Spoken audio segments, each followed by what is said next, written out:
Hit record. Thank you, Heather. So welcome everybody to this for the August monthly preaching workshop. It is my pleasure to welcome all of you.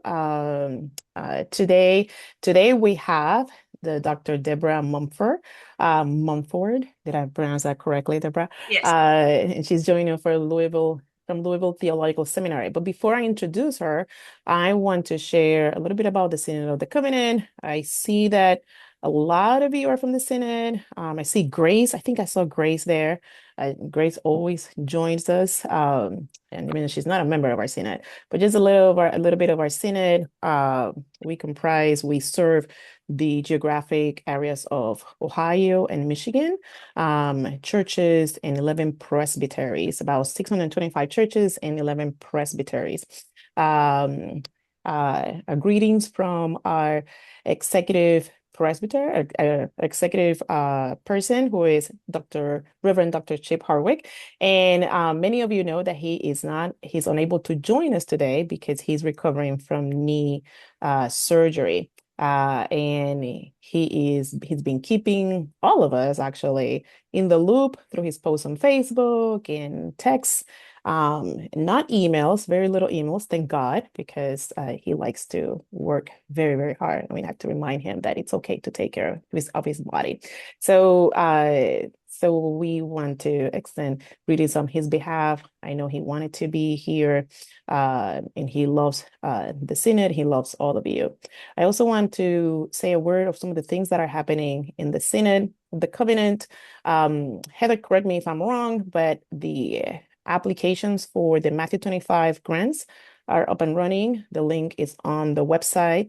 So if you want more information, please visit the website. Everything that I'm saying here is on the website, and it's also on the newsletter. And you can find it on our Facebook page. And so yeah. So we have the grant. The grant application is up and running, the Matthew 25 grant. We are also looking to form the anti-racism team. So if you yourself are called to the work of um, working towards the Synod of the Covenant becoming an anti-racist body, please fill up the application. The application is already online. It's also in the newsletter. If you feel like you're not called, you don't have the time, but you have someone else in mind, that the same application allows you to refer someone else. So just please do that. We also going to have next Thursday, we're going to have the continuation of the racial justice speaking series. And our speaker for next Thursday, 10 a.m. to 12 p.m., will be the Reverend Dr. Alonso Johnson. He is the associate for the self-development of people for the national office in Louisville, Kentucky. And he'll talk to us about the intersectionality of developing people, particularly people on the poverty lines. The AI committee will meet, I believe it's today, this afternoon, Heather, if I'm not correctly. Yes. They'll meet today and they'll start working, they'll continue their work of developing ways in which to utilize the grant monies that the Synod receive to provide education and a curriculum for the Synod of the Covenant, its leaders, its pastors, its ruling elders. So keep the Synod of the Covenant in prayer as we continue to listen to God's voice and to how to best walk with all of you as we all do the work that God has called us to do. Now, without any more further ado, let me introduce you Dr. Debra Mumford. She is, and this you can find this in her page at the seminary. She's an ordained minister in the American Baptist churches. She joined the Louisville Seminary faculty in 2007. She majored in mechanical engineer at Howard University and working engineer before answering a call to ministry. Mumford served as a youth pastor, associate minister, and church administrator in several congregations in the San Francisco Bay Area. Her scholarly interests include African American prophetic preaching, prosperity preaching, eschatology, and the reign of God, and preaching and health. Mumford's publications include Exploring Prosperity Preaching, Biblical Health, Wealth, and Wisdom, Slave Prosperity Gospel, or Homiletic, The Gospel of Prosperity, Jesus, Capitalism, and Hope, in homiletical theology, and theologies of the gospel in context. She has written several articles in the Journal for the Society of Pentecostal Studies.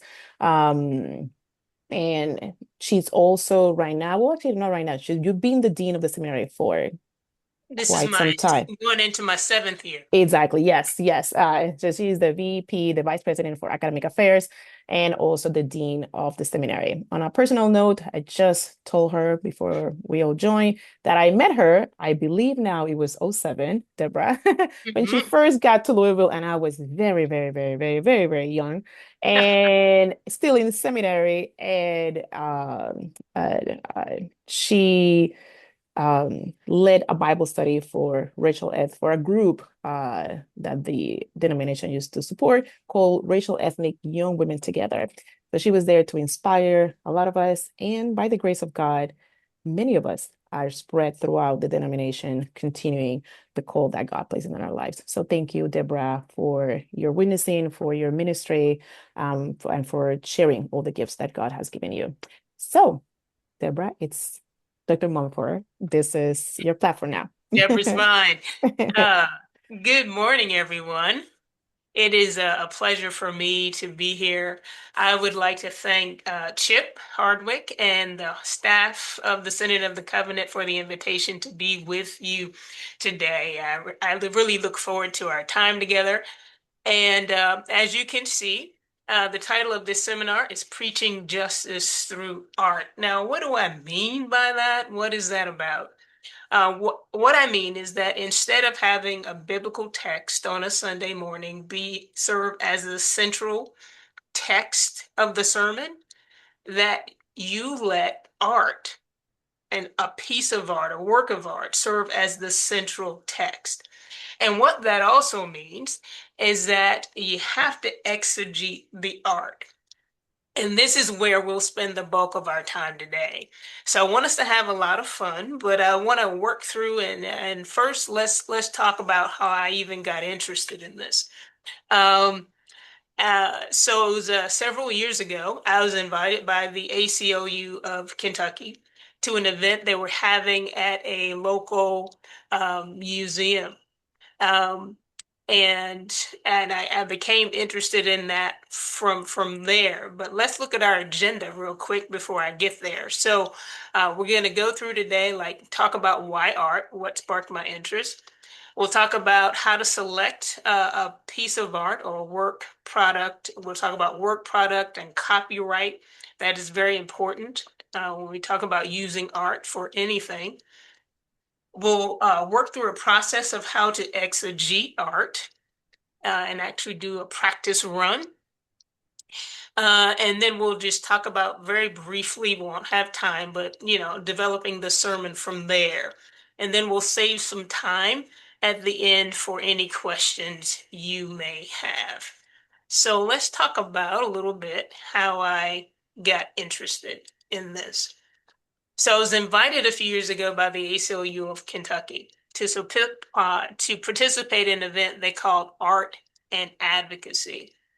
As you know, the ACLU is interested in issues of social justice. So I was asked, and some other people in the Louisville community were asked to go to the 21C Museum and select a piece of art to talk about for 5 to 7 minutes. Um, and we knew they wanted us to highlight the issues of justice that may be in the piece. And so I went. You can see the space here. It's a very nice space. There were many pieces on display throughout the museum, but there was one that caught my eye, and it was this particular piece. This piece is called Sunday Church Service, Beaufort West Prison. So there were a lot of pieces of art throughout the museum, but this one kept calling me back. It's like I really do have to do something with this. This image spoke to me, and it was a piece, Michael Sabatsky, from Johannesburg, South Africa, actually is the photographer for this. And I was captivated by it. And we're going to refer back to this piece throughout this presentation as I walk through how to exegete art. But let's keep going. So why art? So first of all, I like to use art for preaching because it's powerful. It forces us to think, it forces us to feel. Art can invoke some kind of reaction. Sometimes it's like, I don't like that, but sometimes it invokes something within us that captivates us. Like this piece from the Art Institute of Chicago entitled Captive Slave by John Philip Simpson. This piece was painted in 1827. Powerful piece. So art's powerful. Why art? Art can remind us of how far we have come. Like this particular piece from the Smithsonian Museum from 1920. This piece was designed to be placed in the window of a home so that everyone who passed by would know that the woman who was inside had exercised her right under the 19th Amendment to register to vote. And this piece was also designed to remind other women to do the same. Right? So art can remind us of how far we have come. Why art? Art can also remind us that we still have a long way to go. Like this projection of Breonna Taylor in Richmond, Virginia in 2020. And this piece is thanks to the Smithsonian Museum that was on display there. So when we talk about art, art can inspire greatness or send us spiraling into hopelessness. Art can highlight the grace of God or critique the absence of God. Art can do many things, but art can also embody the Word of God. I don't know if you've ever looked at a piece and actually seen something profoundly spiritual about it, but there are some pieces that invoke something spiritual within us. So, as we talk about it, let's go a little bit further and talk about what is it? Now, there are people who have tried to define art forever. There are a million definitions of art. One of the simplest that I've found is that art is the use of the imagination to express or reflect ideas or feelings. And that's a very general definition. It can mean anything. But when you think about art and you think about artists, what we find is that many artists use their gifts and talents to actually reflect what's happening in their minds, what's happening in the world, how they're feeling. So there is something in this definition that captures what's happening with art. So art can include many different medium or modalities. Art can include paintings, sculpture, music, dance, photography. Animation is art, calligraphy, needlepoint, stained glass, digital media. Religious symbols can be art, um, architecture, graffiti, and video. So there's so many different types or of art. And then of course there is no one way that people say, um, when people look at one piece of art, some people think it's good, some people think it's not good. So a lot of different opinions um, about art, but usually it invokes something within us.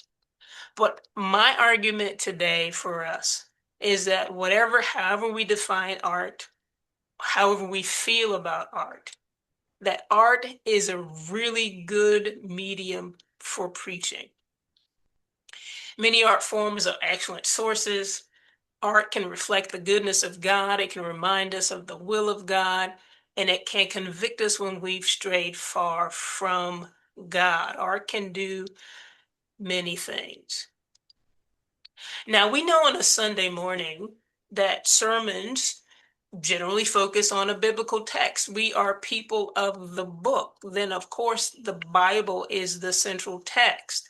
However, I want us to open our minds to think about allowing a piece of art to be the focus of the sermon.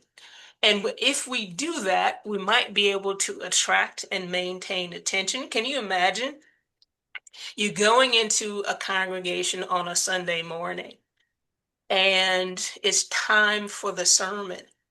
And instead of the preacher taking a text, there is perhaps a picture of a piece of art, or maybe the piece of art itself that is central to the preaching space.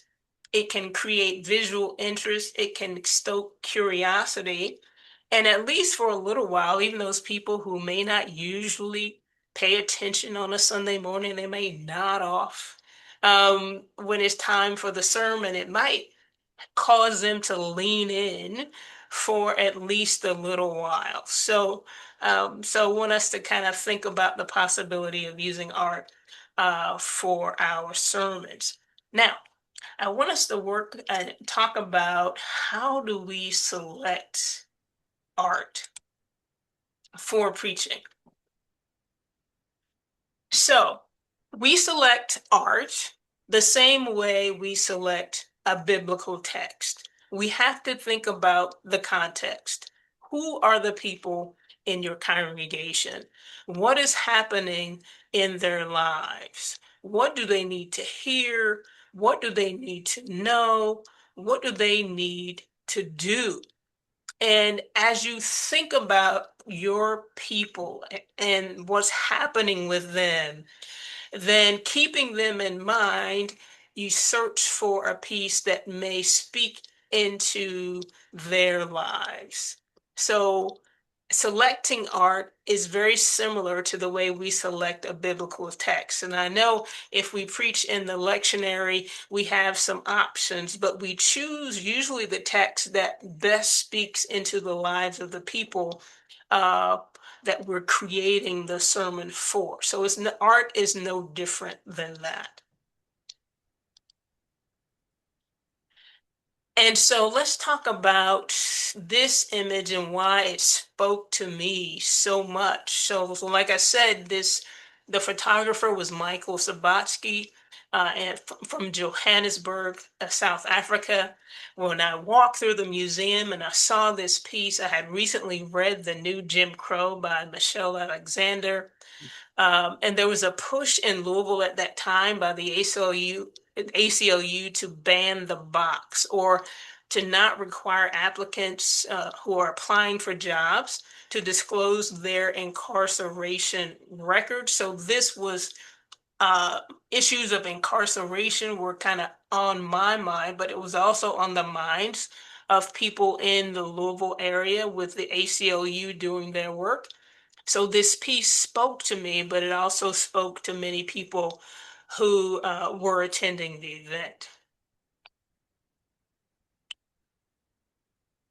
So art, one of the things we have to keep in mind is that art is work product.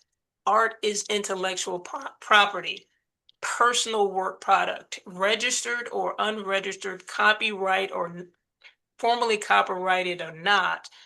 A copyright still applies, which means that if we're going to use someone's art, we need to get permission to do it. However, there are free resources, and so want to make sure that you know that there are a lot of museums, such as the National Gallery of Art, MIT libraries, which is an interesting resource for images, different types of art, the Metropolitan Museum of Art, the Art Institute of Chicago, the Smithsonian. Um, all of these have open access images, and you can click on the links that I have in this, and I'll share this slide deck with you.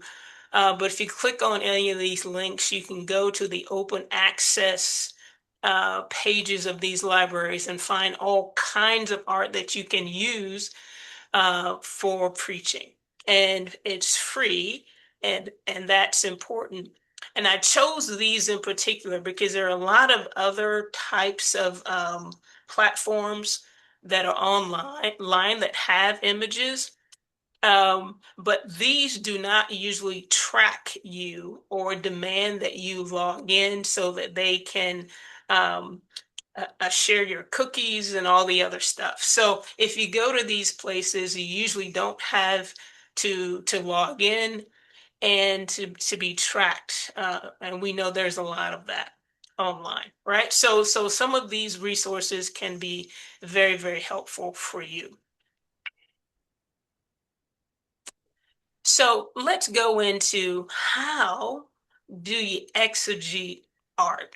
And so I know many of you are busy preachers. You don't have a whole lot of time in any given week to spend on the process of exegesis. But there's one person who is an art critic who's given us a way um, to exegete art that is simple, easy to follow, and it doesn't take forever to do. And it is this approach that I use to exegete the piece that I've been talking about for the ACLU event. So this man his name was Edmund Feldman. He was a professor emeritus at the University of Georgia. And he wrote extensively about art and art criticism. And one of the approaches that he suggested is called the expressivist approach. And that is the one that I think is most simple and is easy for busy preachers to use to exegete art.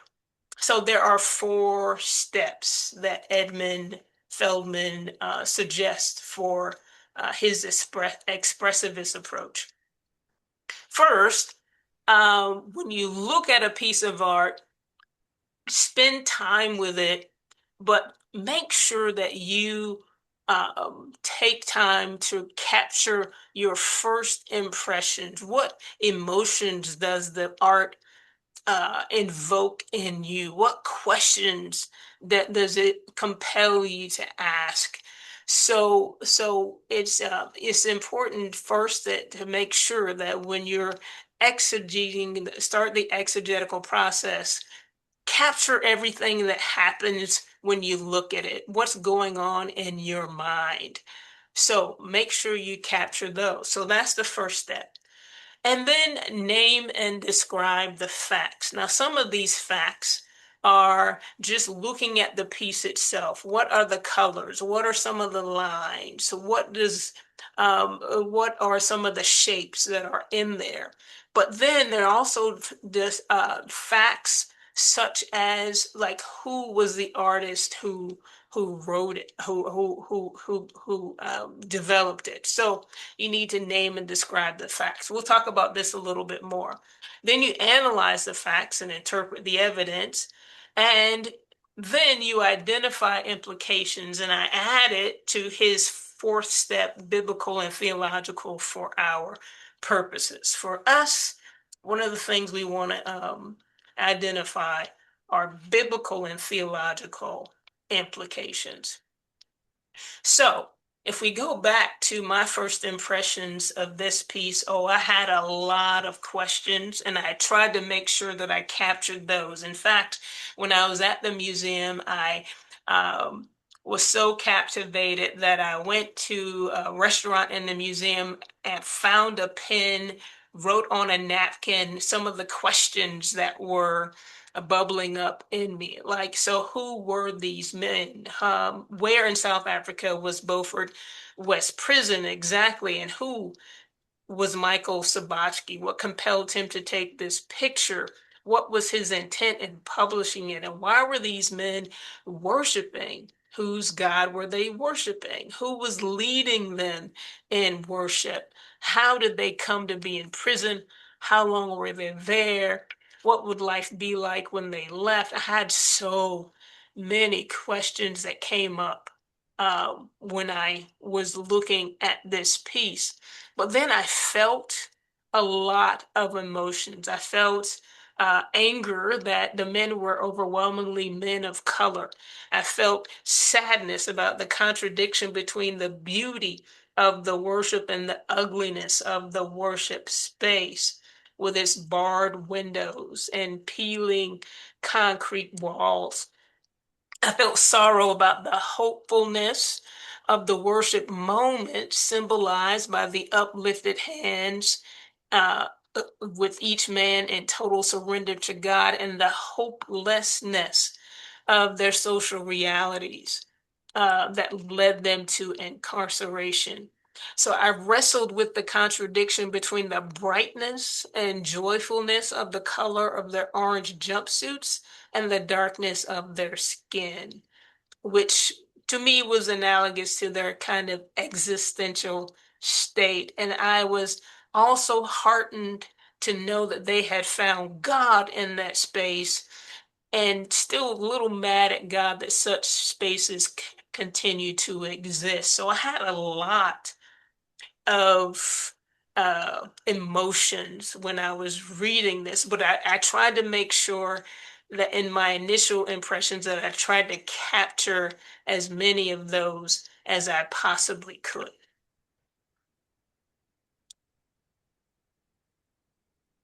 So naming and describing the facts in this, I also tried to gather information from the museum. So the museum director was very helpful in helping me get in touch with Michael Sabatsky. Um, and because I ended up writing an article about um, this, preaching and art, and he gave me permission to use his work, so I appreciated that. But I also found out that his photographic work this piece was part of a series he did entitled The Four Corners, and it was an in-depth study of the South African penal system. His intent was to highlight the contradictions between public rhetoric of an apartheid-free South Africa and the imprisonment of men supposedly set free from racial oppression. So he was doing that work, and as I learned this about him, I understood kind of the impetus for it.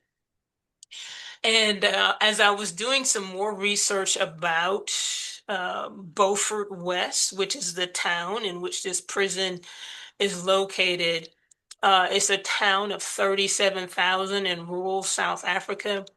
Two-thirds of the adults in the town are unemployed. The murder rate is 10 times the rate of New York City and 20 times the rate of London. So there's a sense of hopelessness even in that space. So for the men to be raising their hands in worship is also a contradiction of sorts. So, but those are some of the facts. When I did some research on this piece, I found some of those things. So naming and describing the facts, of course, you want to make sure that you talk about the shapes and the colors and the size and quantity of what is happening with the piece. Is there texture? So the more you can observe about those, the better. And it kind of helps you even as you're are doing the work. One thing to keep in mind is that when you're naming and describing the facts, it takes time. So just like when you go to the biblical text and you're reading it for the first time, trying to figure out how is this the text for my congregation? And if so, I need to spend time with it to get some clarity from God about what direction you want to go in when you're preaching. And so it takes some time, shouldn't be rushed. Try to observe using all of your senses and all of your cognitive abilities. And just the same way we do when we're choosing a biblical text. So next step for Feldman is analyzing the facts. So you have the facts. I found out a lot um, about Michael Sabatsky and the situations and circumstances. So I needed to find relationships between all the visual evidence, um, observe and contrast some of the facts, and try to come up with my own conclusions, like in what direction did I want to go based on the information that I had developed. Interpreting the evidence is next. So you say, so some of the evidence, what's happening in this, what was this place seen, remembered, invented? Are these events real or potentially real? Is the work about the artist's life? Is this a demonstration of skill? So you're still trying to develop as many um, issues. You're trying to see what else other evidence you might be able to unearth. So analyzing the facts and interpreting the evidence, I found that Michael Sabatsky, he captures the contradiction between the physical incarceration and spiritual liberation. There's something there that was happening. Bars on windows and concrete floors indicate that those confined are dangerous and need to be kept from others. The men were confined in cells, also occupy, an additional space. They had cells, but there was this space they were also occupying for worship. And the men were mandated to submit to the will of the state. They also voluntarily submitted to the will of God in that worship moment. So these are some of the things when I looked at the picture, there were some of the facts that were there.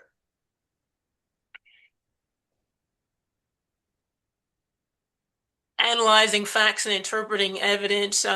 Some of the other information, people in South Africa, 280 per 100,000 are incarcerated, far less likely to be incarcerated than in the US. In the US, there are 655 people per 100,000 incarcerated. The odds of people being imprisoned in Beaufort West were high. However, two-thirds of the adults, as I said before, were unemployed, and the murder rate is 10 times that of New York. So those are just a few of the facts that kind of helped me as I was thinking about what to do with this picture, with this image.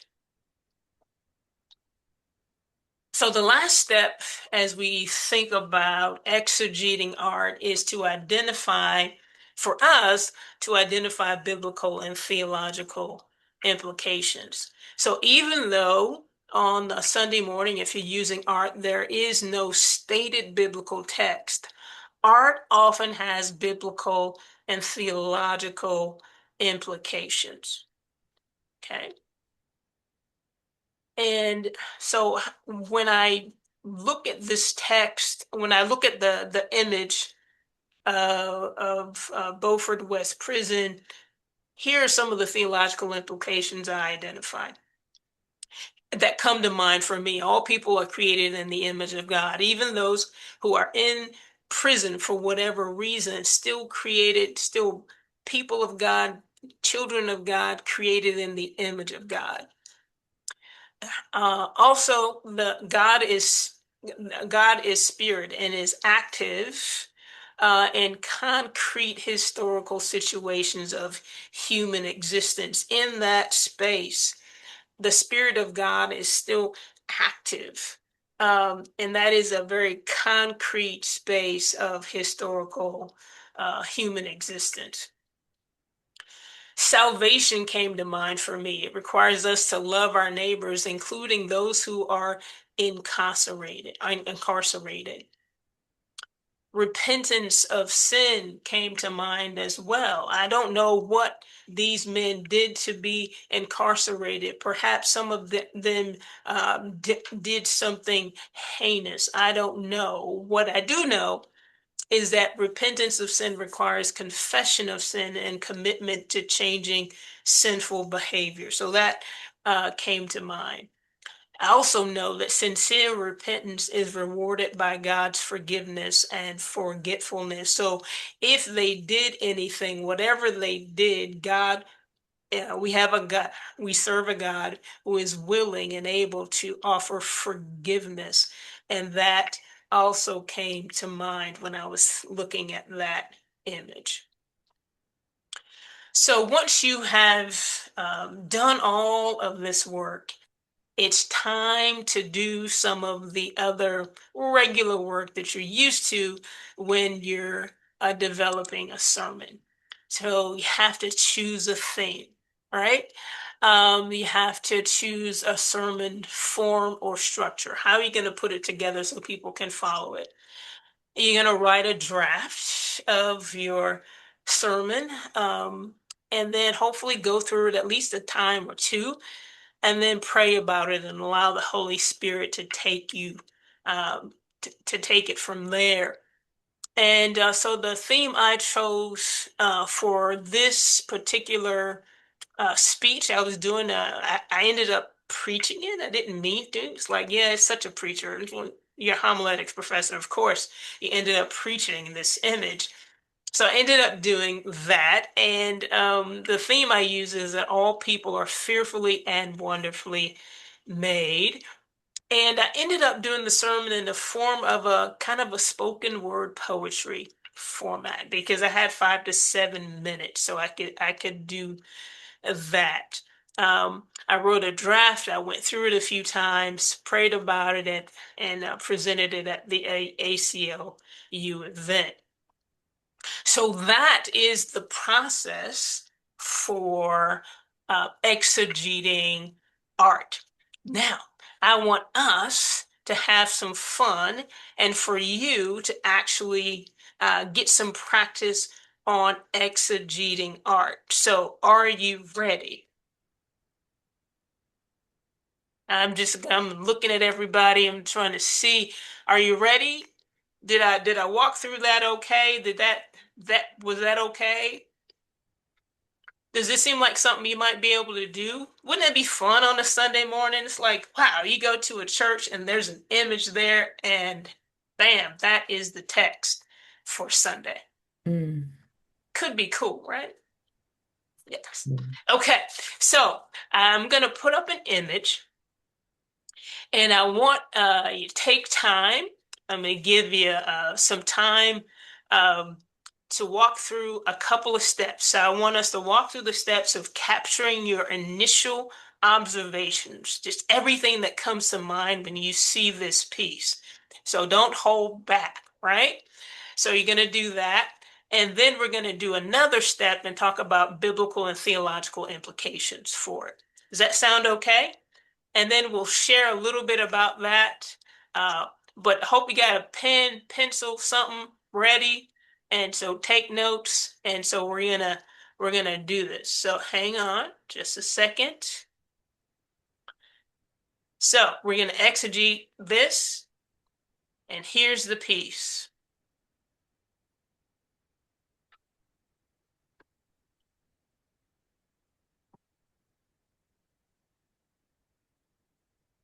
So I want you to take 5 minutes or so, and when you see this piece, what immediately comes to mind for you? What do you see? How does it make you feel?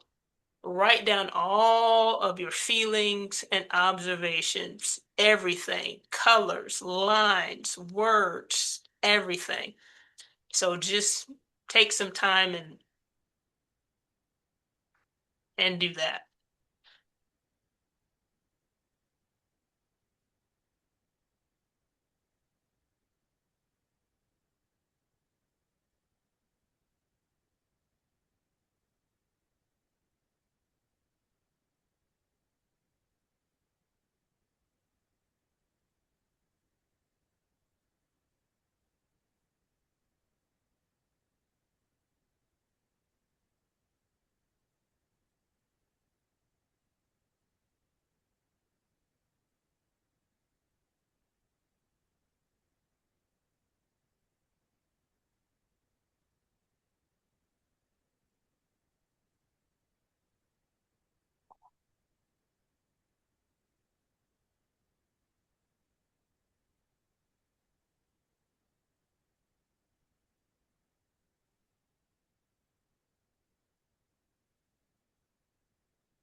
Okay, just a few more seconds, about 30 more seconds or so.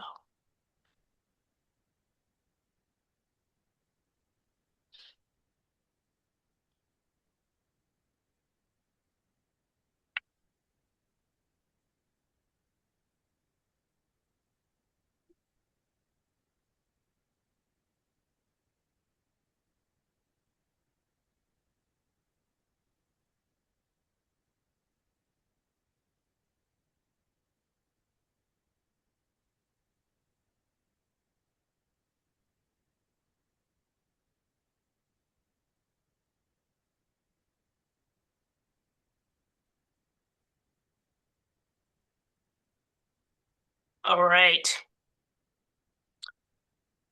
So I want us now, so you have your initial impressions. I want you to keep those. And then I'm going to share with you just a little background, and this is going to help you a little bit more. And then I'll give you a chance to write a few more of your thoughts. So here are some things that it may be helpful for you to know about this piece. Um, this piece is a picture of a student who paints her face to condemn the alleged rape of a 19-year-old woman victim by four men in her village in Mumbai. And this happened in October of 2020. Okay. So she's part of a protest of this alleged gang rape. So now there were some other facts that you need to know. So Indian police were ordered to provide protection for the untouchable family of a woman who was gang raped. So as you may know, in India, there is a caste system. So there was a woman, the woman who was raped was of an untouchable caste. She was of the lower caste, and she was raped by four upper class or upper caste men. And police had to provide protection for the untouchable family because they were being threatened with violence, even while all of this was happening. And the 19-year-old who was attacked in mid-September died in October. And this whole event just shone a light on the levels of sexual violence that was happening in this particular part of Mumbai. So it's complicated, right? When we kind of think about that. But so there were issues, the issue of rape of a 19-year-old, but then there were also some class issues that were happening. An untouchable rape by an upper caste person. So you need to know that. So knowing that, just take another few minutes and jot down any other thoughts you might have. How does having this kind of information maybe further inform your first impression? So take a couple minutes and think about that. While you're doing that, I found this image when I was on the web one day. And so I had to figure out, I wanted to use it for um, this seminar. And so I had to track it down. Like, okay, so who's the artist? And I found it at Getty Images and I was able to get permission to use it.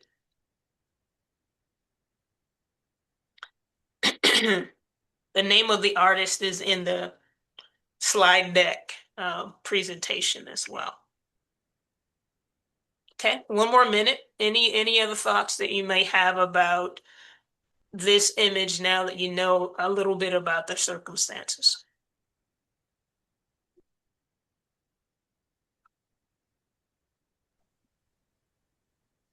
Um, I, Yes. I I had a lot of thoughts, and I'll try and just compile them quickly. Uh-huh. But my initial observation, the very first thing that stood out to me was the white noose. Ah. I saw shedding tears of blood, downcast eyes. Was that shame or guilt? The contrast of the bright pink earrings, they looked like those little candy dot candies that we used to eat. And that took me to she was the woman that was pictured was young and unblemished. And then the yellow mask over her nose and her mouth, it was like stifling her breath. Hmm. And then the flag, which, you know, I'm not certain what that was, but that brought in politics. And then when you told us about the picture, what the very first thing that came to me, because of the white news standing out to me, I was wondering, because I don't know a lot about the caste system, but I was wondering, are people of a higher caste generally people of a lighter skin color? I wondered about that. And I think that was it. Okay. All right. Thank you so much, Mary. I appreciate you sharing your thoughts. Let's take one or two more before we move to the next one. Anybody else want to share your thoughts about this? I'll just add a couple. I was kind of on the same, but I kind of looked at her being the child that was raped. Ah, okay. Um, and I saw fear. Hmm. Um, the mask for me showed that she have words, but she can't speak. Hmm. Um, and she's young. Also, probably an element of shame because I saw her as being the child that was raped.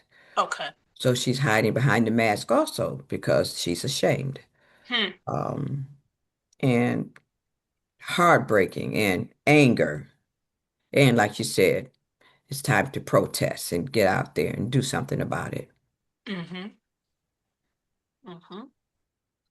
The chat is also open, so if you guys want to drop your Yes. thoughts or questions in the chat. Any thoughts you can put in there? Take one more comment before we move on. Anybody else? Edwin? Yeah, I think the text seems to reflect anger. You know, it's crisp and a way of saying, I can't say it, but I can write it.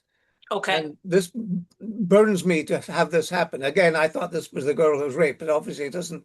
So you should probably say rapists there because you probably. Yeah, right. Yeah. Okay.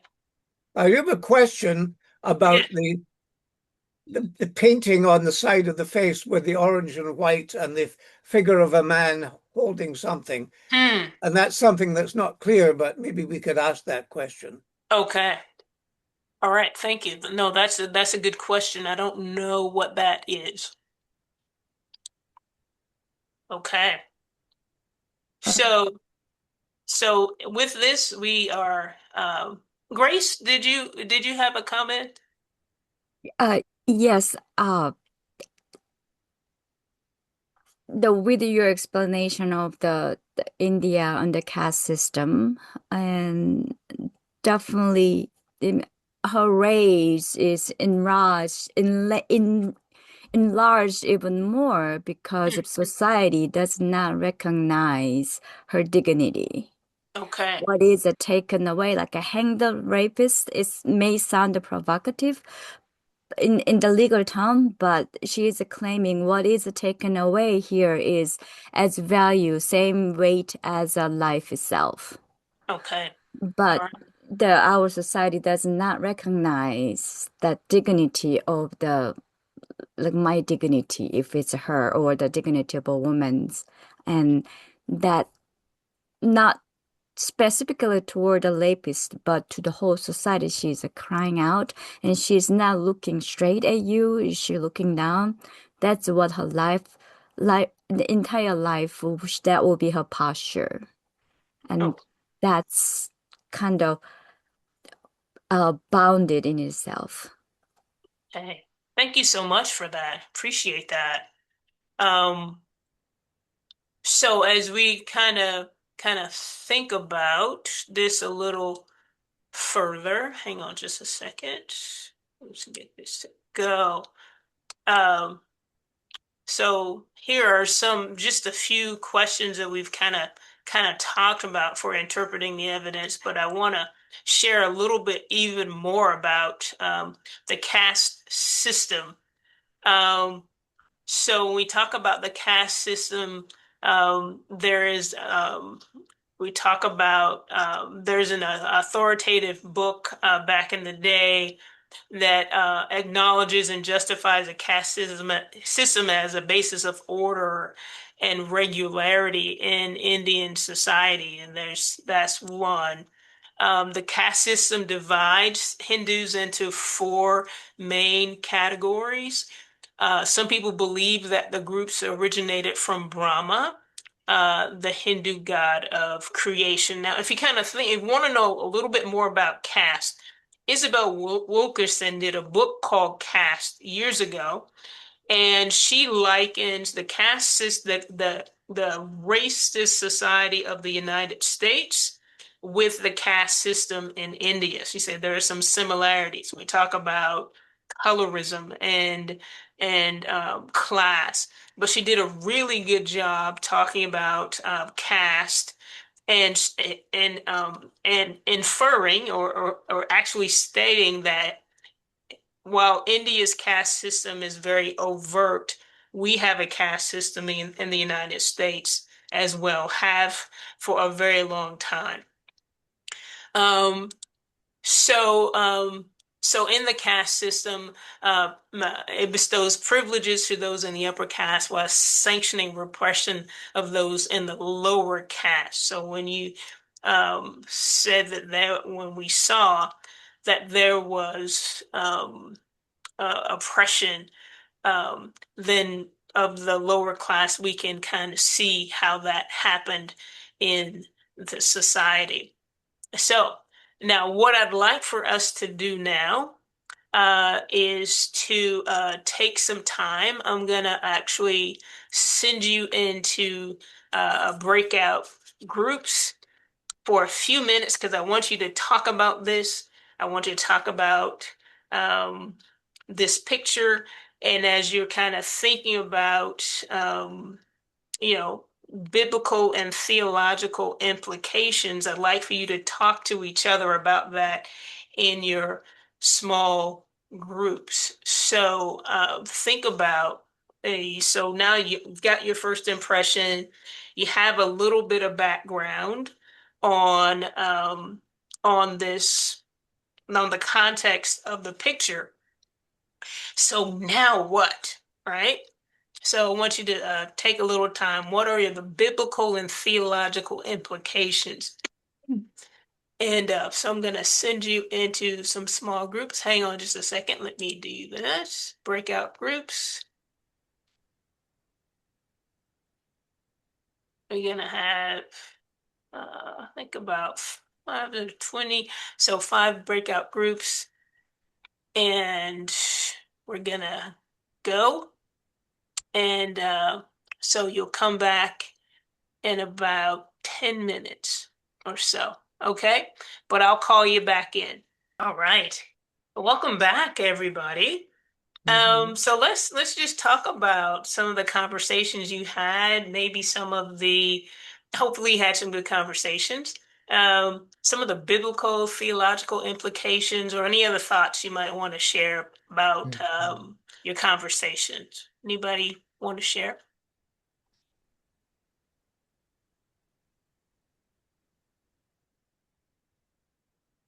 It was kind of difficult in a sense, but uh one person basically was like, indignant that something atrocious like this has happened.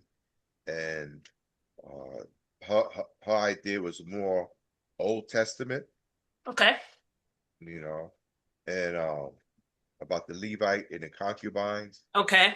concubine and Levites, uh which, hey, this is an atrocity. So especially for women to be violent like that, you can't, and it still goes on today. So Sure.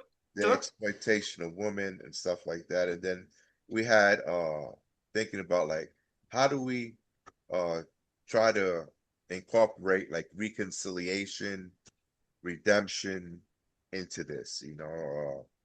We also looked at there was like a psalm that was used, out of the depths I cry out to you, O Lord. Okay. Was one of from the Psalms, and then we looked at Amos, and Amos basically when God says, I don't care about your festivals or your celebrations, you know, that you continue to harm, you know, the people, my people, and that he wants you to walk humbly with God, you know, and to do justice.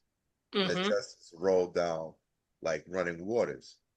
Uh, and we that part was basically because uh, those people in the caste system in the upper classes usually have more of an ethical responsibility or not to do that, because usually uh, I know there's like about 4 or 5 different uh, castes. So Yes. in the upper caste, they're supposed to be like so ethical that this is supposed to be like kind of unheard of. Hmm. You know? So that was a problem right there. Absolutely. Okay. Thank you so much. You're welcome. Other thoughts? Good morning. This is Rebecca. I'm new to the Senate, but I would just like to share the photograph is depicting the sexual violence and it's carrying a severe theological implications, such as the image of God in the victim exposing the profound brokenness of human sin. And it's a violation of the image of God. It's the reality of evil. And it is a problem of suffering and amidst God's presence, there's horrific pain. What it did to me was it made me think about the cry of Tamar. Her her but with me being a nurse, that's not a picture that I would use. It's very profound. It can actually take somebody with PTSD related to a sexual attack, even as a child. There's a lot of people that walk around with that, but you would never know. It could traumatize them where they could actually go into a um, anxiety, um, have to be medicated. So there's a lot that is behind that. It Yeah. does start questioning one's, it can really open up and put you down a rabbit hole. Why would God allow this to happen? Why is this happening? It's the fall of mankind. When I saw the photograph, I thought, wow, that poor girl. But someone else is in the United States and they have 2 parents in the home and the home is stable and they can jog down the street and never even know what harm or fallen sin is, where this young lady experienced that from 4 individuals. I hope that helps.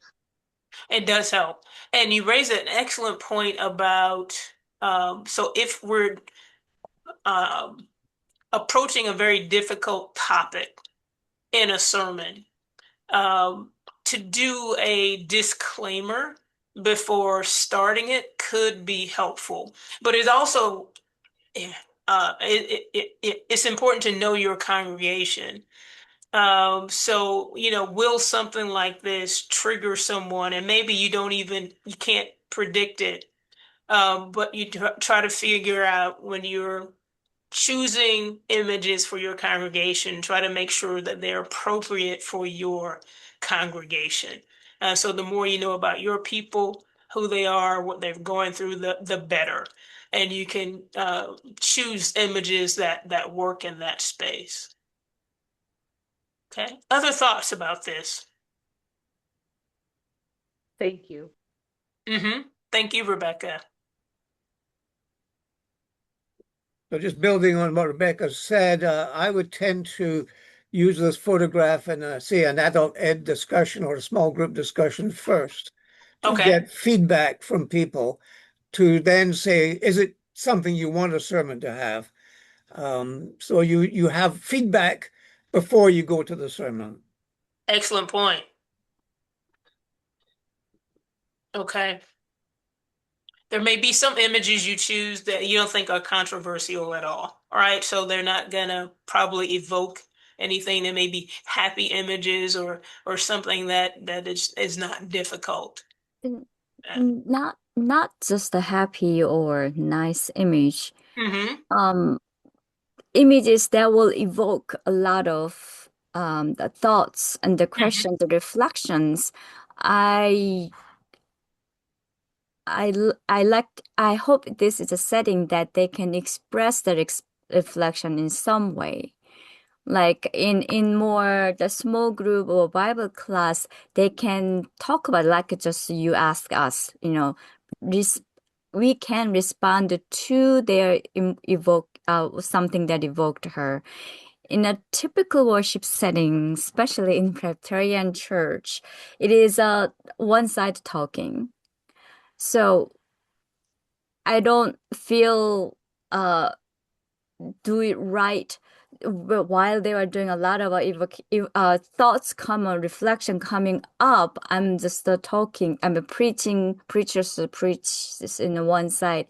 It's not like ideal for the pictures that will breaking a lot of thoughts endings. Want to give a chance to express, share. I mean, some worship setting that's a great possible. Some worship setting it's not. I recommend. Gotcha. Okay.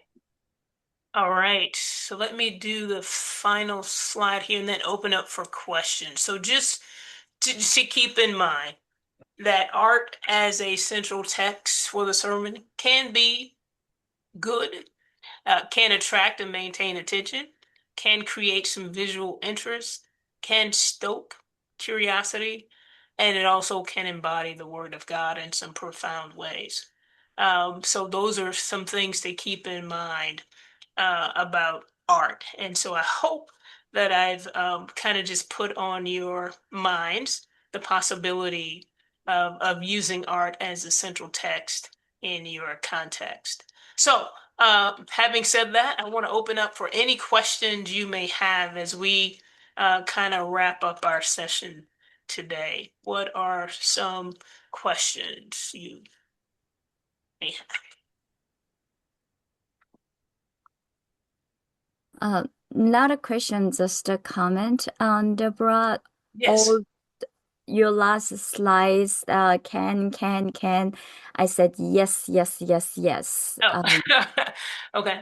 Personally, about a year now, what I've been doing is in our using art as a bulletin cover.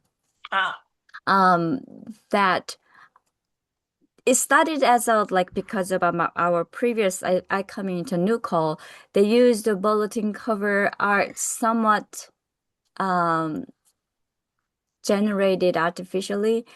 But when I write a sermon, like with a sermon theme, I see it and then text and then begin to handpick the arts. And the response from the congregation was so great. They were looking for what's next Sunday's bulletin cover. And I discovered how much different expression of art for the text. And I and it's a little hard to find the exact theme. Like right now, for example, I'm having such a difficult time to find that art goes with Ten Commandment because most of the Ten Commandment art was like Moses bringing the tablet. That's exactly against the main sermon is preaching. So I'm having a hard time to finding it. But it has been a habit about a year now, and congregation responded to the sermon and text, and then even more bring that to home, and they are scrapping it, and then going back again, remembering the message they heard during the worship. So, yes, yes, yes. all right. Thank you. Molly Castile has a really great question in the chat. What's the most successful way to reach out to the artist to get permission? What is the most common reaction / response you get? Are they skeptical of their art being used in a religious context? Yeah, so I've reached out to so at least two or three artists, and when I've done that, they each said yes after I explained. So there are questions that some of them ask, right? So some of the questions they ask are, what is the purpose? What are you using it for? They want to know maybe kind of the direction I'm going in. Yeah, like so Michael Sabatsky, when I told him that I was using this for a more social justice focused presentation, and I wasn't being paid for the presentation. That's another question that some of the artists ask are, am I making money on their work? All right. So I let them know that there was no compensation for me. It was for an educational purpose. And he said yes. So when I've asked artists to use their work for an educational purpose from which I was not profiting, I've not had anybody say no. So the thing about the most successful way is to try to track them down. For the image that we used this morning of the woman in India, I saw the image online, and I saw the photographer. At first, it said AP, and so I emailed. There was a contact information there for the AP, and they told me that it was at Getty Images. And so I went to Getty Images, and they allowed me to use it for educational purposes. So sometimes tracking down the artist and getting permission is not straightforward, but it's doable. And usually, if you're using it for educational purposes, most artists don't have a concern or issue. They don't want you, saying their art's bad, or they want to know, is it positive or negative what you're doing with their art. Some people have offered in the chat the Vanderbilt lectionary, which includes photos where permission has already been given.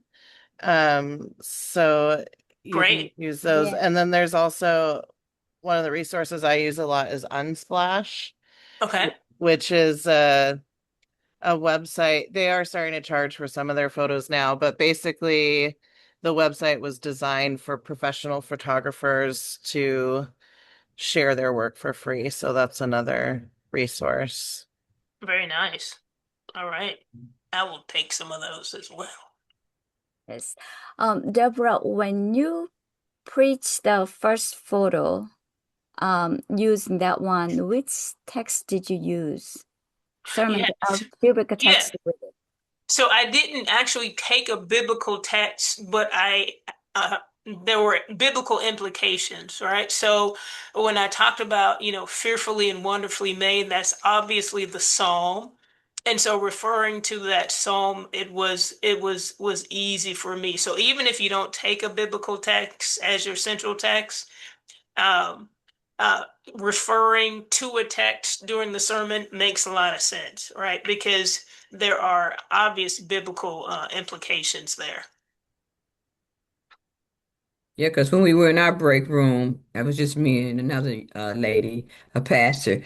The biblical text we took from that was from Genesis, "Am I not my brother or sister's keeper?" Oh, nice. Just so Okay. yeah, we thought about that. Oh, absolutely. That would definitely work. Now, I know in some congregations, even if you have the art as a central text, they want to hear something from the Bible, right? So it's like, wait a minute. The people of the book, Right, what does the right, Bible say? right, What does the Bible say about this? right. And so referring to a biblical text makes the most sense. Yeah. Deborah, if you're available to hang on for a few more minutes, Sure. that'd be great if people have more questions. I just wanted to officially close the workshop so I can end the recording. So thank you so much, Deborah, for this wonderful preaching workshop. We're so grateful. And thank you all for coming. The people that come are the reason that we're able to continue to do these. So with that, I'm going to stop recording and y'all can continue conversating. So I see a question in